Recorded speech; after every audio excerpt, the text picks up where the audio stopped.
Hello students, today I am going to explain you chapter 6 of class 4. The name of the chapter is the climate of India. What particular climate India exists, we are going to study about all these. So first of all, we need to understand before starting the chapter that what is the difference between climate and weather. Okay, students get often confused between these two terms. So climate is a condition when average temperature we use to consider, मतलब अगर आप अभी गर्मी आपके area में हो रही है और कुछ टाइम बाद थोड़ा लू वगैरह हो जाएगी तो वो क्लाइमेट नहीं होता है, वो वेदर होता है which use to change. Okay, which is use to categorize about your surrounding atmosphere. Okay, but climate होता है जो लॉन्ग टर्म के लिए हम कंसिडर करते हैं. ठीक है, मोर इन्फॉर्मेशन अबाउट दिस आपको चैप्टर में समझ आएगा. Okay, this was the basic introduction. So let's study what is the season of India. Okay, let's start. You can see that it is cold or cool in the morning and hot and warm at noon. ठीक है, जैसा मैंने बताया कि आप देख सकते हो कि मॉर्निंग में ठंड हो रही है बट नून होते होते गर्मी स्टार्ट हो गई. ओके, सो ये गर्मी और ठंडी जो कि इवनिंग में दोबारा यानी कि कुछ छोटे शॉर्ट टाइम पीरियड के लिए रहती है उसको हम वेदर बोलते हैं. ठीक है, but climate as I already mention ये एक एवरेज वेदर कंडीशन होती है. ठीक है, जो कि लॉन्ग पीरियड तक रहती है. ठीक है, फॉर एग्जाम्पल जो वास्ट कंट्रीज होती हैं जैसे कि इंडिया, वो एक वैरायटी ऑफ वेदर और क्लाइमेट कंडीशंस पूरे साल एक्सपीरियंस करती है. मतलब आप देख सकते हो आपका कोई पर्टिकुलर टेम्परेचर नहीं है आपकी कंट्री का. फॉर एग्जांपल आप हमेशा गर्मी के मौसम में नहीं रह सकते. कुछ टाइम बाद सर्दियाँ आएंगी, कुछ टाइम बाद ऑटम सीजन आएंगे. This is how the temperature use to change. Okay, and why this is happening that we will discuss definitely in this particular chapter.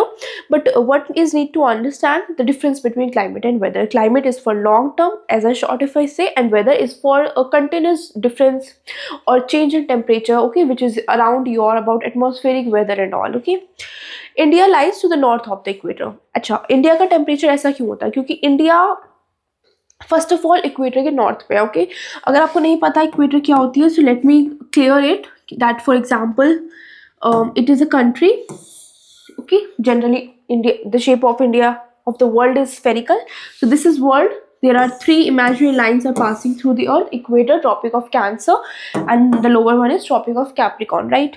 So we already know that this is equator, and if this is sun, then the sun rays are directly reaching to the equator. ठीक है, यानी कि directly equator पर raise पड़ती है इसकी, और इसीलिए ये जो मिडल वाला एरिया होता है, okay, around equator, near equator directly affect so much heat rays. इसलिए इन एरियाज में गर्मी बहुत ज़्यादा होती है.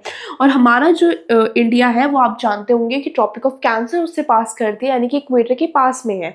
इसीलिए हमारे इंडिया में बहुत ज़्यादा गर्मी भी होती है और सर्दी भी होती है. ठीक है, because it is come under the area of equator, around its area. Okay, और ऊपर की साइड सर्दियाँ भी होती हैं. Okay, this was the basic idea which I want to give you, that why India has atmosphere like this. Okay, so India lies to the north of the equator. India north equator पे आता है और Tropic of Cancer passes through it. The surface of the country varies from place to place. जो country का surface होता है वो जगह जगह पर जो उसका सरफेस है वो चेंज होता रहता है. However, most parts of India lies in the tropics and are warm throughout the year. यानी कि most parts जो होते हैं इंडिया के वो गर्म होते हैं, because I have already mentioned they come in the category of equator. Okay, they are near the equator. The food we eat, the clothes we wear, and our natural surroundings depend on the climate of our country. Definitely हम climates को देखकर कपड़े पहनते हैं. If it's winter around, then we wear winter clothes, and if it's summer, then we wear summer clothes, right?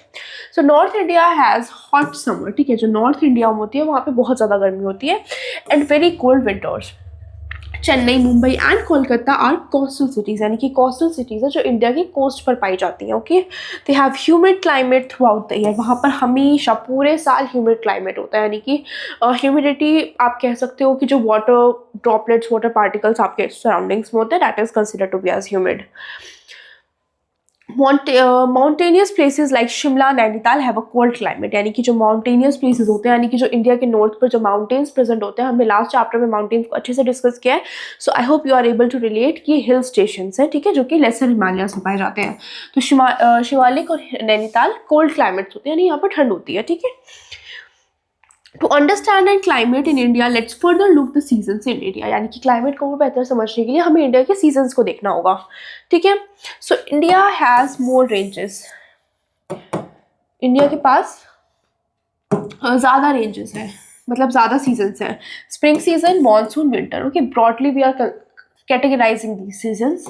Monsoon lasts for about 4 months and rest of the seasons for 2-3 months. यानी कि monsoon 4 महीनों तक ज़्यादा से ज़्यादा आ जाता है और 2-3 महीने तक मानसून सीजन हमारा रहता है. ठीक है. So let's first study about summer season. I hope you all are already aware about it season. Summer season is the season which usually looks like this. यानी कि हम आइसक्रीम खाते हैं, मतलब समर के टाइम पे हम कोल्ड चीज़ें लेना प्रेफर करते हैं to make a balance between all the things you can say, है ना. यानी कि लोग गर्म कपड़े पहन रहे हैं, आइसक्रीम इंजॉय कर रहे हैं, that means this is a summer season. ठीक है. आसपास गर्मी है.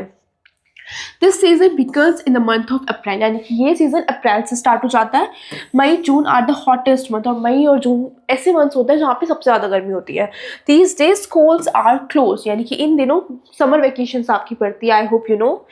Hot winds blow which are loos. यानी कि जो गर्म गर्म हवाएं चलती हैं उनको क्या बोला जाता है? उन्हें लूज बोला जाता है. ठीक है. Dust storms are also common during this period. यानी कि इस टाइम पर डस्ट स्टॉर्म्स भी बहुत ज़्यादा कॉमन होते हैं. Heat in the desert region is unbearable. यानी कि डेजर्ट रीजन जो होते हैं, रेगिस्तान इलाके जो होते हैं, वहाँ पर इतनी गर्मी होती है जो बर्दाश्त नहीं होती. यानी कि बहुत ज़्यादा होती है, अनबेरेबल, बर्दाश्त नहीं की जा सकती. In the northern plains people used electrical and coolers to save themselves from heat. यानी कि हम कूलर्स वगैरह यूज़ करते हैं so that we are able to protect from it. The weathers remains pleasant in northern mountains. जो weather होता है वो प्लीजेंट होता है, अच्छा होता है नॉर्थर्न माउंटेन्स रीजन्स में.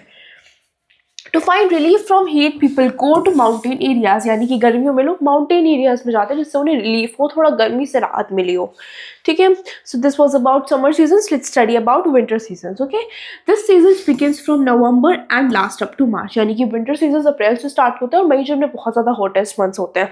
लेकिन ये सीजन कब स्टार्ट होते हैं? नवंबर से हमारी विंटर स्टार्ट हो जाती है और मार्च तक रहती है. There is too much cold in December and January. यानी कि दिसंबर और जनवरी के महीने में बहुत ज़्यादा ठंड रहती है. एंड द वेदर इज मिस्टी. और वेदर बहुत ज़्यादा मिस्टी हो जाता है. In hilly areas there is snowfall and in plains there is cold wave. The sea coast become very pleasant. यानी कि जो सी कोस्ट है वो बहुत ज़्यादा प्लीजेंट लगती है, अच्छी लगती है. The western desert becomes very cold specially at night. यानी कि जो वेस्टर्न डेजर्ट्स होते हैं, I hope you know, Goa, मतलब राजस्थान, गोवा की साइड में जो वेस्टर्न डेजर्ट्स होते हैं वो बहुत ज़्यादा ठंडे हो जाते हैं स्पेशली रात के टाइम पर. In order to save themselves from cold people wear woollen clothes. यानी कि अपने आप को बचाने के लिए definitely people use to wear woollen clothes. Okay. Next we have spring season. Okay. Spring season एक प्लीजेंट सीजन होता है, अच्छा सीजन होता है. This is a family page of this topic. फरवरी और मार्च के महीने में ये जो इंडिया है उसमें स्प्रिंग सीजन्स आते हैं. ठीक है. It is the season of sowing crops in India. एक ऐसा सीजन होता है जिसमें क्रॉप्स को सो किया जाता है. Generally the climate of India is monsoon type. यानी कि जो इंडिया का क्लाइमेट होता है वो मॉनसून टाइप होता है. In the season it is neither too hot not too cold. यानी कि बेसिकली स्प्रिंग सीजन ऐसा होता है जो ना ही तो गर्म होता है ना ठंडा होता है. ये एक प्लीजेंट सीजन होता है जो कि कब रहता है? जो कि फरवरी और मार्च में रहता है. ठीक है. Next we have rainy season. Rainy season generally begins from mid June and remains till October. यानी कि mid June से October के बीच में this rainy season has begin. At this time it rains a lot with the monsoon winds. यानी कि इस time पे बहुत ज़्यादा monsoon winds ब्लो करती हैं. Often the sky is overcast with clouds. यानी कि जो स्काई होता है वो बहुत ज़्यादा क्लाउडी हो जाता है. डेफिनेटली बारिश में ऐसा ही होता है. Okay. There is lightning and thundering and then it's rains. यानी कि जब बारिश होती है तो लाइटनिंग और थंडरिंग, बिजली वगैरह कड़कना स्टार्ट हो जाती है. There are rains in every part of the country. Country की हर जगह पर बारिश हो रही होती है. After rains all the creatures got relief from heat. यानी कि बारिश के बाद जो क्रिएचर्स होते हैं, जो हमारे लिविंग क्रिएचर्स होते हैं, उन्हें थोड़ा सा हीट से रिलीफ फील होता है. Mawsynram Cherrapunji is the state of Meghalaya receives the heaviest rain in the world. यानी कि पूरी दुनिया में सबसे ज़्यादा बारिश कहाँ होती है? मौसनराम चेरापूंजी में. ठीक है. जो कि मेघालय स्टेट के अंदर है. This is important. On the other hand Rajasthan and कुछ रिसीव्स स्कैंटी रेनफॉल. ठीक है. यहाँ पर भी ठीक ठाक बारिश हो जाती है. Next we have the southern parts of eastern coastal plains receives rainfall in November and December. यानी कि जो साउथर्न पार्ट्स होते हैं ईस्टर्न कोस्टल प्लेन्स के, ठीक है, वहाँ पर नवंबर और दिसंबर के महीने में रेनफॉल होती है। This is the season when farmers so paddy, jute, मेज, मिलेट एंड कॉटन, यानी कि ऐसा टाइम होता है जहाँ पर फार्मर्स ये क्रॉप्स, ठीक है, पैडी, मेज, जूट, इन सबको सो करते हैं। Agriculture in India depends mostly on rain, ठीक है। अब आप समझ सकते हो कि हम सीजन्स के बेसिस पर क्रॉप्स को सो कर रहे हैं, यानी कि क्रॉप्स कब सो होंगी ये हमारे एटमॉस्फेयर पर डिपेंड कर रहा है। डेफिनेटली जब बारिश होगी, बारिश के मौसम में सीजन्स को देखकर ही हम क्रॉप्स सो करेंगे, बिकॉज वो उन्हीं से ग्रो होती है, राइट। यानी कि अच्छा, आपको ये तो पता होगा ना कि हमारे इंडिया में बहुत सारा, यानी कि maximum amount of population agriculture पे, फार्मिंग पर डिपेंडेंट है। तो डेफिनेटली जब क्रॉप्स होंगी, यानी कि सीजन फार्मर्स के लिए बहुत मैटर करता है, क्योंकि बहुत सारे लोग अपने एम्प्लॉयमेंट के लिए फार्मिंग को यूज़ करते हैं, ठीक है।